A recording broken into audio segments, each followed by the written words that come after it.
Word of the day, part 8. Today's word of the day is eristic. It's an adjective and it's also used as a noun. Meaning, as an adjective, relating to argument or debate, especially when the aim is to win rather than to find the truth.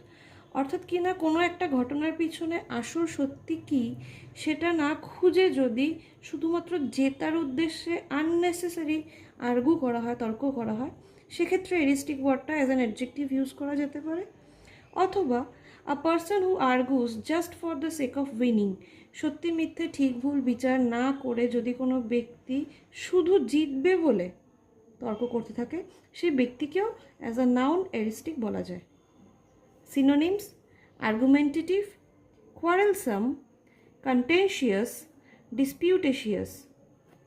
Antonyms: agreeable, conciliatory, peaceful, cooperative, and so on. Use in sentences. First one, as an adjective. His eristic style of debating often annoyed his classmates. তার এই যে তর্ক করার এরিস্টিক স্টাইলটা, এটা মাঝে মধ্যেই তার ক্লাসমেটদের কাছে একটা বিরক্তির কারণ হয়ে দাঁড়ায়। Noun: instead of solving the problem she became eristic and kept arguing unnecessarily. অর্থাৎ কিনা সমস্যার সমাধান করার পরিবর্তে অপ্রয়োজনে আননেসেসারিলি এরিস্টিক হয়ে সে শুধু তর্কই করে গেল।